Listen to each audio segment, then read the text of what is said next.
So marketing can be a real pain in the arse, right? Who's with me? Yeah. Okay, yeah. When it works, it's brilliant. It's all handshakes and high fives and woohoo! We've just got a successful launch. We've just made that big sale. Everything is tickety-boo. But when marketing doesn't work, it has the potential to cause us a lot of pain and sometimes injury. Injury not just to the business, but also to us as individuals. And especially as speakers, our product is us. So if it doesn't work, then we tend to take that a little bit personally, right? I don't think I'm the only person that takes it personally if somebody doesn't buy me. And the type of hurt that I'm talking about is the sort of hurt that makes a father come home to his family and put his head in his hands going, I don't know what else to do. And that was my dad when I was younger. He used to come home from work and he'd put his heart and soul into doing business, into building relationships with his clients and to trying to make sales. So when the sale didn't go through, it hurt the business, obviously, but it hurt him personally. He took an emotional hit. Years later, I experienced that hurt when I set up my business. And I studied engineering, and I don't know if anybody's ever studied engineering here, but they don't teach you very much about sales and marketing. So when I rocked up with my market stall trying to sell my olive oil, and I sold nothing on my first day, I felt that hurt more than ever. So over the years, I started to experience it more and more. And because I studied engineering, I saw this as a problem. Because I didn't think it was fair that the businesses that were doing really well, the businesses that were all high fives and handshakes, weren't the businesses that gave a damn about their customers. They weren't the businesses with the best products or the best services. They were the businesses that were better at sales and marketing. And I didn't think that was fair. So, like any engineering student, I started to have a look at why that was. Why were the best businesses with the best products, the best services, the best kept secret in their industry? And what could I do about that? So at the time, I was working for a company, and I started to build some momentum. I made a lot of mistakes. I learned from them. I started doing things better. And I achieved some impressive results, both from the marketing and from the sales. Years later, I decided to set up a business and to help other people. Because I thought, right, what is the solution to this problem? The solution to this problem is I need to go and teach people how to do sales, how to do marketing. I need to teach them what to do and show them how to do it. And for the last 5.5 years, that is exactly what I've been doing. Yet, this is how a lot of my clients feel when they come to me. A couple of years ago, I was working with 2 directors of a business. Now, the business was doing really well, but they wanted to get more sales. They wanted to do more with their marketing, and they wanted to know how to do things better. So I went in there, I was like, right, I'm going to teach you what you need to do differently, and I'm going to show you how to do it. 2 directors in the same room, experiencing the same training. One of them generated £250,000 worth of new business in 3 months. The other one, anybody guess how many sales that person brought in? None. So what was the difference? And this wasn't the first time that had happened either. It seemed to keep happening over and over again. I was putting my heart and soul into teaching people how to do things differently, but there were still a lot of people that weren't taking action and they weren't doing anything. So let's address the elephant in the room for a second. Because let's face it, we all know what we need to do, and we all know how to do it.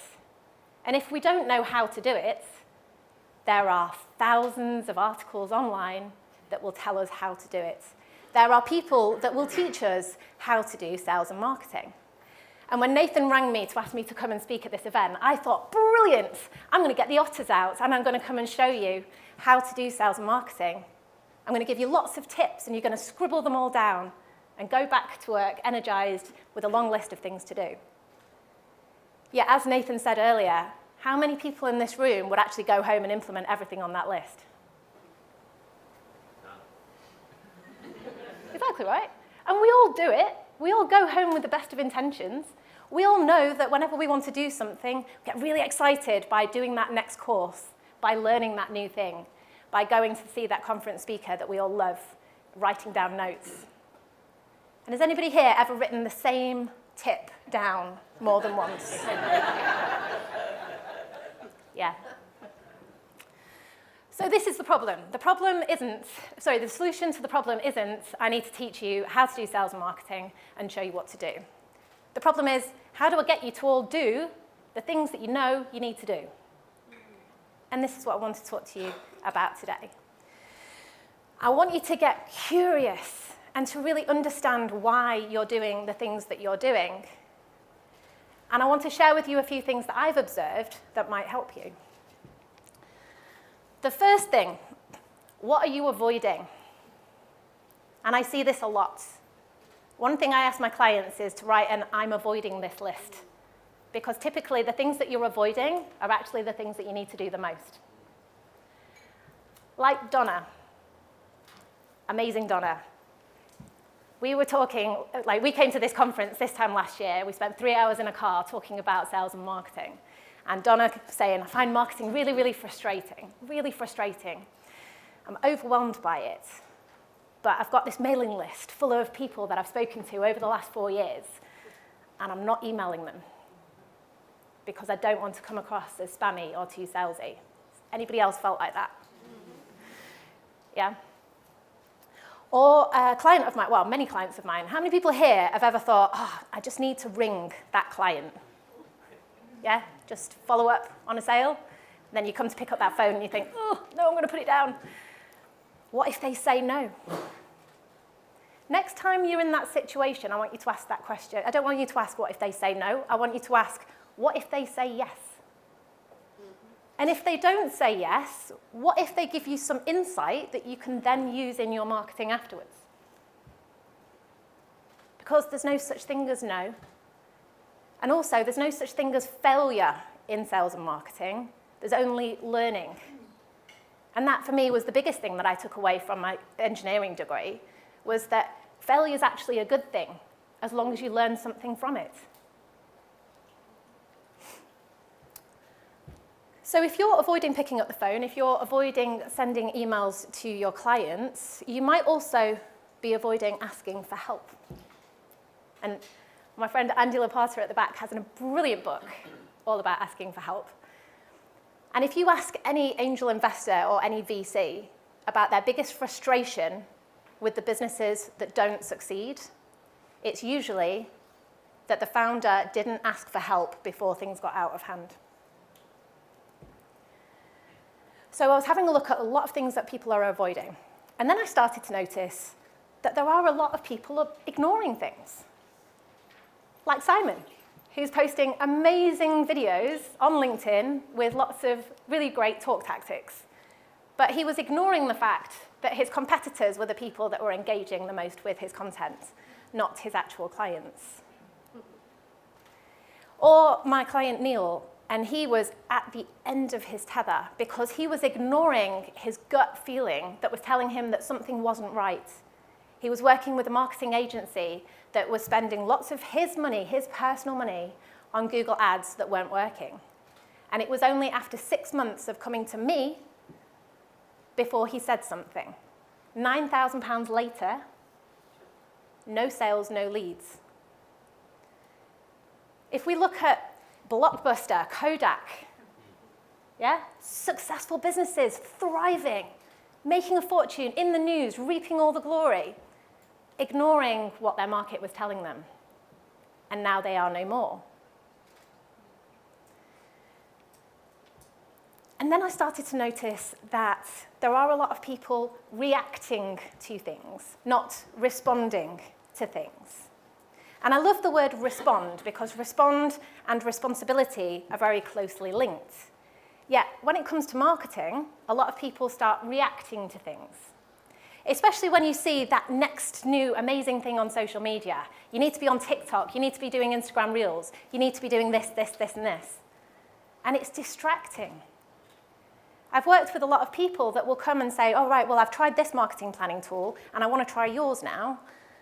And usually my first question is, well, what's not working from the first marketing tool, and why do you want to have a look at something else? How many people in this room used this platform when it came out? Yeah, a few people? Anybody else still using Clubhouse? No. Yeah, anyone? A little bit, okay. One person in the room. Cool, we're doing well. Yeah, so the internet goes crazy. Everybody goes, there's this new social media tool. It's great, it's going to help us grow our business. Let's use it. And everybody got very excited. But for everything that we say yes to, we have to say no to something else. And sometimes, when we have a look at that I'm avoiding this list, you might find that you're reacting to things like this as an excuse to avoid doing these. And all of these things that I'm saying is all based on my own experience, because I do these things as well. You're not alone. So I kept being curious and kept having a look at what are people avoiding, what are they ignoring, and what are they responding to. And I started thinking that what do all of these people have in common?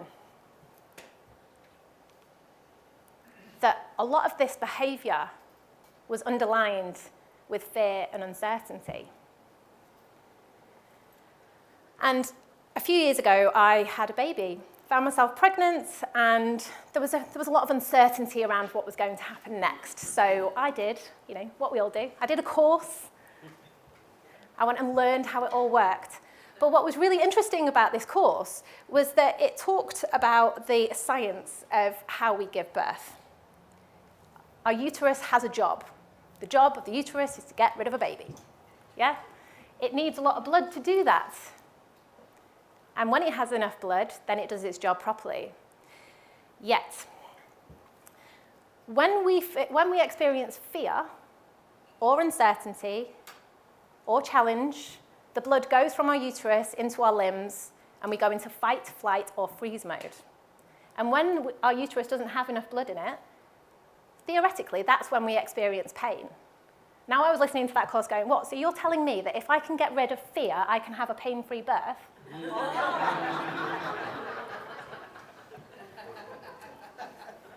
Yeah, 4 days later.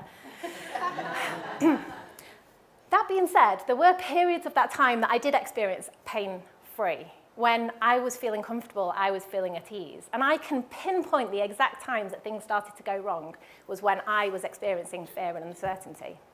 So for me, if we can address the problem of how do we remove that fear and uncertainty from our sales and marketing, that is how we enable people to be more successful with their sales and marketing. And that is how we stop people experiencing the pain. So I love to map out things on a graph. And we experience like commercial pain, commercial success. So if we go right around here, and that's usually when people come to me. They're in this sort of zone, they're experiencing lots of commercial joy, and they want to do better. Or they're in this zone, and they're experiencing commercial pain, and they want to know how to solve it. Very rarely does anybody ever talk to me about emotional pain. Yet commercial pain is really easy to solve as a sales and marketing expert, because I can go in and I can tell you exactly what you need to do to change things. But when there's emotional pain involved, that's when things take a little bit longer. And this is what I really want to talk to you here today, and to give you some tools and tactics about how to identify emotional pain and be able to recover from previous pain, as well as react and respond positively to current pain. Because when we're experiencing joy and the business is going well, I had to get the otters in here somewhere, it's all tickety-boo, we love it. But when the business is not going well and we're not enjoying ourselves, do a little dance here, we start to experience pain. And for the first time ever, I got to experience what it's like to be in this quadrant. And I'm not going to lie that when Nathan asked me to come and speak at this event, I started to feel really, really uncomfortable. All of the imposter moments kept coming in because I found myself in this quadrant. I'd had the best year in business last year, but I wasn't happy. Things weren't right, because I realized that I was doing a lot of sales coaching, and I was also having a lot of client sessions that were very similar to the sort of therapy sessions that I was also having. And I am not a qualified therapist. I also realized that actually, what am I driven by? What motivates me? Why am I in business in the first place? I'm in business because I want to make change. Yes, I like money, like everybody. I need money, I like it, I like nice things. But at the same time, it's not what motivates me. It's not what makes me get out of bed in the morning. I'm motivated by impact and positive change. And I found that actually teaching people how to do sales and marketing wasn't achieving that change. And I needed to do something differently. Now, I believe that there is an opportunity in front of every challenge. And I thought, right, okay, so I'm doing this talk. Great. I'm going to stress myself out to no end, write something new, and I hope it goes down really well. Because I do believe that this stuff is hard. If you're afraid of something, you might not even know what you're afraid of. But when you do know what you're afraid of, or if you don't like that element of uncertainty, then that stuff is really difficult to overcome. So before you think that this is like a really depressing talk, I am going to give you some tips on how to overcome it. But what I do want to say is that we're in business, we're already risk takers. We're already taking a huge risk, because being in business for yourself is not easy. Being in business where you are your product is even harder. So we need to be kind to ourselves, and we need to have a look at the opportunities that are in front of us. So I want to make you feel a little bit uncomfortable for a moment. You don't have to do this, but anybody that wants to do this, please feel free. And the way that we can solve this problem is we can imagine that we are Robin Hood. Okay? Now, I live in Nottingham, and I am surrounded by Robin Hood icons. And there is a statue of Robin Hood, and he's stood there, and he's got his bow and arrow, and he's looking fiercely at his goal. And what every archer does is they have to draw back in order to release. And if they want to hit their target, that arrow needs to track in a straight line.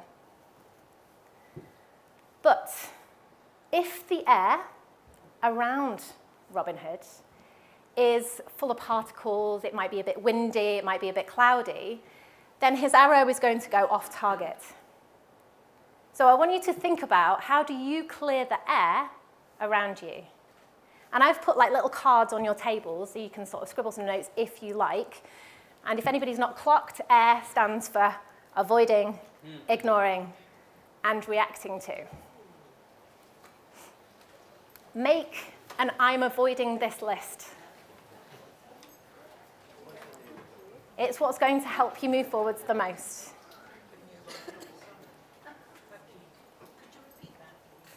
So make an I'm avoiding this list. So A stands for what are you avoiding?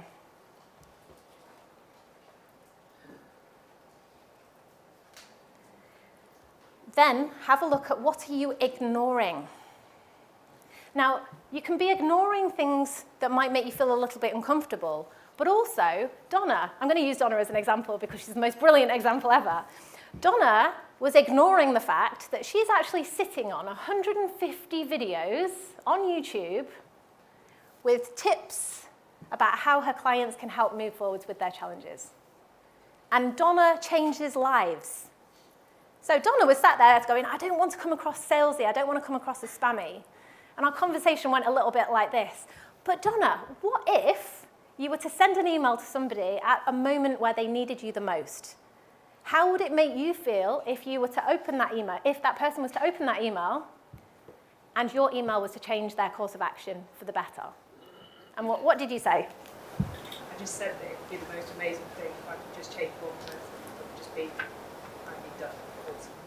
So Donna said it would be the most amazing thing if she could change the life of just one person at one moment. So once we had a look at what is she avoiding, we looked at what is she ignoring, because she was ignoring all of the amazing assets that were in front of her. She was also ignoring all of the positive feedback from her clients that told her that what she did transformed lives. Has anybody else here ever felt a moment that you're an imposter, that you're not supposed to be here, and that actually there are other people better than you? Yeah? To just then read a testimonial from a client, or to all of a sudden get an email from somebody telling you that actually you're doing a really good job.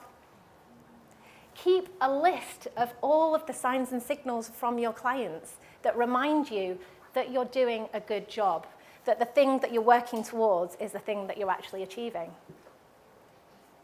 Because I had a conversation with Donna, who is now emailing that list every week. And she told me that it has transformed her marketing and her approach to marketing. And it has opened up so many different ways of conversing with her clients, as well as getting her sales opportunities too. So sometimes the thing that we're avoiding is actually the thing that we need to do the most. So, Robin Hood, right? Back to Robin Hood. Does anybody want to stand up for me for a moment? It's optional. I couldn't talk about fear and uncertainty without making you feel a little bit twitchy, so stand up and don't be British for a minute. Okay, so I want you to imagine that you're Robin Hood, right? And I want you to look either to the left or to the right or in front of you, and I want you to see the target in front of you. Yeah? On that target is the reason why you are in business for yourself. Okay? Look at that target in front of you. So I want you to stand strong foundations with a solid base. Okay? I want you to imagine that you've got a big bow and an arrow, and I want you to focus on that target. Okay? See it in your sights. Do you need to draw back a little bit or a lot in order to get that arrow accelerating forwards? And then I want you to draw back and release. Okay. So next time you start feeling a little bit uncomfortable at the thought of sales and marketing, I want you to imagine that you're Robin Hood. I want you to set those foundations, picture that target, and go for it. Okay? So, before you do that, always clear the air. Always have a look at what are you avoiding, what are you ignoring, and what are you reacting to. Keep those lists up to date. Don't just rely on it. Because if you're anything like me, you react to shiny objects on a daily basis. So that reacting to list might get quite long at certain times. So clear the air. Second thing that I want you to have a look at is to keep a list and a record of all of the signs and signals from your market. What are the positive things that your clients are telling you? What evidence do you have in front of you that tells you that you're doing a good job? Keep a record and keep referring back to it, because that will keep your gaze on that target as strong as ever. And also take things one step at a time. Focus on progress, not perfection. Because the longer you wait to put something out there, the longer you wait to ring that client or to email your database, the longer you're going to wait to get that feedback from your market. And that feedback from your market is going to tell you if it's landing well or if it's not landing well. And you might find that your steps that you need to take to move forwards, they might be normal steps. You might find that you might need to get into a bit of a trot. You might run a little bit. Some people can take massive, giant steps forward.